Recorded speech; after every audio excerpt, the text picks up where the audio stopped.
Good morning, everybody. I hope you're doing well today. Last day on Shoal Lake, and it looks like it's going to be a beautiful sunny day. Overnight it was well below zero, so we have frost over everything.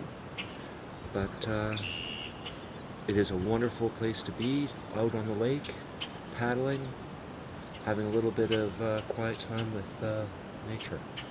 If you get a chance, go exploring. Have a great day.